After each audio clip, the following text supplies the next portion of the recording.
அன்பார்ந்த Mind and Money channel viewers அனைவருக்கும் வணக்கம். ஸோ இன்றைக்கி ப்ரீ மார்க்கெட் ரிப்போர்ட் பார்த்தலாம். 17th February 2025. So last week என்ன நடந்ததுன்னு பார்க்கலாம். மார்க்கெட் பார்த்திங்கன்னா லாஸ்ட் வீக்கு வந்து ஒரு பெரிய செல் ஆஃப் இருந்தது. அதே மாதிரி பார்த்திங்கன்னா பிஎஸ்சி லிஸ்டட் கம்பெனியில் வந்து பார்த்திங்கன்னா 26 lakh crores வந்து ஏரோட் ஆகிருக்கு. எல்லா செக்டருமே ரெட்டில் தான் முடிஞ்சுது. அப்போ லாஸ்ட் வீக்கில் மட்டும் சென்செக்ஸும் நிஃப்டி ஆல்மோஸ்ட் 3% டவுன் ஆச்சு. நிஃப்டி மிட் கேப்பில் வந்து இண்டெக்ஸ் ஃபண்ட் டவுன் வந்து பார்த்திங்கன்னா 7%. So small cap 250 micro gap 250 பார்த்தீங்கன்னா ஆல்மோஸ்ட் 10% கீழே விழுந்தது. ஆல்மோஸ்ட் நிஃப்டி 50 உள்ள 50 ஸ்டாக்கில் 44 ஸ்டாக் வந்து ரெட்டில் முடிஞ்சுது. ஸோ மேஜர் ஸ்டாக்ஸ் எல்லாமே ரெட்டில் தான் முடிஞ்சுது last week. So last week Friday பார்த்தீங்கன்னா ஆல்மோஸ்ட் வந்து நிஃப்டி வந்து 23,900 கீழே தான் க்ளோஸ் ஆச்சு. 102 பாயிண்ட் கீழே இறங்கி. ஸோ இன்றைக்கி வந்து நிஃப்டி வந்து 22,800 தாங்கமா இல்லை 23,000 மேலே போகுமா அப்படின்றத பொறுத்து தான் பார்க்கணும். ஃப்ரைடே அன்னைக்கு 27,774 வரைக்கும் கீழே போயிட்டு அப்புறம் மறுபடியும் ரெக்கவர் ஆச்சு. ஸோ இன்றைக்கி வந்து 23,000 வந்து ஒரு பிரேக் ஈவன் ஆகுமா இல்லை 22,800 கிட்ட வருமா அப்படின்றத பொறுத்து தான் பார்க்கணும்.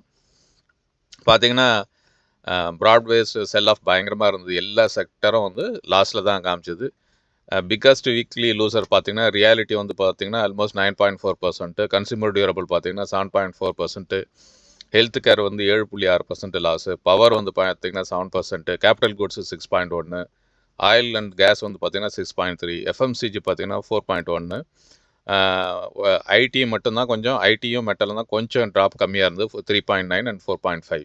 ஸோ இதுதான் லாஸ்ட் வீக்கில் வந்து இண்டெக்ஸினுடைய சுச்சுவேஷன். அடுத்தது பார்த்திங்கன்னா செக்டர் பர்ஃபார்மன்ஸ் வைஸ் பார்த்திங்கன்னா கேபிட்டல் குட்ஸ் வந்து -8.9%, ரியாலிட்டி வந்து பார்த்திங்கன்னா 9.3%, consumer durable 9.4%, oil and gas பார்த்திங்கன்னா 8.9%, ஹெல்த் கேரும் பார்த்திங்கன்னா 7.9%, பவர் வந்து 9.3%. ஒன்லி பேங்க் செக்டர் தான் கொஞ்சம் மார்ஜினலாக பாசிட்டிவில் முடிஞ்சது. இண்டெக்ஸ் பர்ஃபார்மன்ஸை பார்த்தீங்கன்னா பிக்கஸ்ட் வீக்லி லூசர் பார்த்தீங்கன்னா நிஃப்டி ஸ்மால் கேப் வந்து 9.94%, நிஃப்டி ஸ்மால் கேப் 100 பார்த்தீங்கன்னா 5.62%, Nifty 100 3.64%, Nifty 500 3.27%, Nifty media 3.4%. Monthly பர்ஃபார்மன்ஸை பொறுத்த வரைக்கும் பார்த்தீங்கன்னா நிஃப்டி ஸ்மால் கேப் 50 வந்து இப்போ 10.63% கீழே இறங்கியிருக்கு. நிஃப்டி மிட் கேப் 50 வந்து பார்த்தீங்கன்னா 7.89%, நிஃப்டி ஸ்மால் கேப் 100 5.94%, நிஃப்டி 500 வந்து 2.3%. பார்த்தீங்கன்னா மிட் அண்ட் ஸ்மால் கேப் வந்து பயங்கர ப்ரெஷரில் ஹெவி ப்ரெஷரில் இருக்குது. ஸோ ஆல்மோஸ்ட் பார்த்தீங்கன்னா இந்த மந்த் எண்டுக்குள்ளே எப்படி ஆக போகுதுன்னு தெரியல. இன்றைக்கி மார்க்கெட் ஏதாவது ரெக்கவர் ஆச்சுன்னா பெட்டராக இருக்கும். ரெக்கவர் ஆகலைன்னா ஃபர்தராக கீழே இறங்க ஆரம்பிச்சுன்னா பயங்கர பிளட் பாத் மார்க்கெட்டில் இருக்கிறதுக்கான பாசிபிலிட்டிஸ் இருக்குது. யூஎஸ் மார்க்கெட்டை பொறுத்த வரைக்கும் பார்த்தீங்கன்னா ஃப்ரைடே வந்து ஒரு மிக்ஸ்டு ரியாக்ஷனில் வந்து டவ் ஜோன்ஸ் வந்து பார்த்தீங்கன்னா 0.37 க்ரீனும், நாஸ்டாக் வந்து 0.41, S&P 500 பார்த்தீங்கன்னா 0.01 பாசிட்டிவில் இருந்து.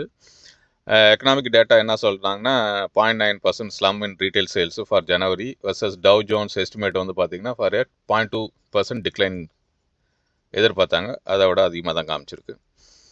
அதர் அசட்ஸ் பார்த்திங்கன்னா கோல்டு வந்து -1.5%, அதாவது அவுன்ஸுக்கு வந்து $2,884 முடிஞ்சுது.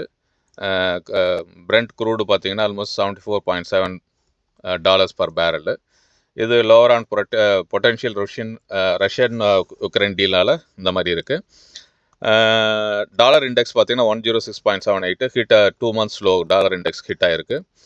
10-year ட்ரெஷரி ஈல்டு பார்த்திங்கன்னா 4.48% வரைக்கும் ஆகிறதுக்கான சான்சஸ் இருக்குது. பிட்காயின் பார்த்திங்கன்னா $96,995 முடிஞ்சுது. ஸோ ட்ரம்ப் என்ன சொல்லியிருக்காருன்னு பார்க்கலாம். ட்ரம்ப் என்னென்னா ஆட்டோ டாரிஃபும் வந்து கம்மிங் ஏப்ரல்லேருந்து வரப்போகுது அப்படின்னு இருக்காரு. ஸோ இப்போ இது வந்து அவர் டீட்டெயில்ஸ்லாம் எதுவும் சொல்லலை. இதனால் என்ன ஆகுன்னா இப்போ யூஎஸில் விற்கிற ஆட்டோ கம்பெனிஸ் ஜப்பான்லேருந்து, ஜெர்மனிலேருந்து, சவுத் கொரியாவிலேருந்து வரவங்களுக்கு நிச்சயமாக இம்பேக்ட் ஆகும். யூஎஸ் ஸ்டீல் வந்து பார்த்திங்கன்னா அவர் டேரிஃப் கொண்டு வந்ததுக்கப்புறம் யூஎஸ் ஸ்டீலை வந்து ஒரு பவர் ஹவுஸாக கொண்டு வந்துடும் மறுபடியும் அப்படின்னு சொல்லி யூஎஸ் ஸ்டீல் இண்டஸ்ட்ரி வந்து ஒரு பவர் ஹவுஸ் ஆகும் அப்படின்னு சொல்லிட்டு இருக்காரு. அதேமாதிரி பார்த்திங்கன்னா யூகே பிரைம் மினிஸ்டர் ஸ்டார்மரை வந்து ட்ரம்ப் மீட் பண்ணுறாரு. ஸோ நெக்ஸ்ட் வீக் 2 weeksக்குள்ளே மீட் பண்ணுறான்னு சொல்லியிருக்காரு. ஸோ பார்த்திங்கன்னா ஓவராலாக மார்க்கெட் வந்து பயங்கர வாலட்டைலாக தான் இருக்குது. ஸோ இந்த வீக்கு வந்து இன்றைக்கி மார்க்கெட் வந்து 23,000 மேலே போச்சுன்னா நல்லாயிருக்கும். 23,000 இல்லை 22,800 அதுக்குள்ளே அந்த ரேஞ்சுக்குள்ளே இருந்ததுன்னா பரவாயில்ல. அதுக்கும் கீழே போச்சுன்னா நிச்சயமாக இது வந்து ஒரு பயங்கர செல் ஆஃப் இருந்ததுன்னா ப்ரெஷரில் தான் இருக்கும். ஏற்கனவே எஃப்ஐஎஸ் விற்றுக்கிட்டே இருக்காங்க. இன்றைக்கும் அவங்க விற்க ஆரம்பித்தாங்க, அதிகமாக விற்க ஆரம்பித்தாங்கன்னா மார்க்கெட் வந்து பயங்கர பிளட் பாத் இருக்குன்னு எதிர்பார்க்குறது. F&Oலேருந்து தீபக் நைட்ரேட்டை வந்து பேன் பண்ணியிருக்காங்க இன்றைக்கி வந்து பார்த்திங்கன்னா Q3 ரிசல்ட் ஏபிபி இந்தியாவிலேருந்து வரப்போகுது. ஸோ அந்த ரிசல்ட் எப்படி இருக்குன்றதை பொறுத்திருந்து பார்க்கலாம். இந்த வீடியோ பிடித்திருந்தால் லைக் செய்யவும், ஷேர் செய்யவும். நன்றி, வணக்கம். மீண்டும் அடுத்த வீடியோவில் சந்திப்போம்.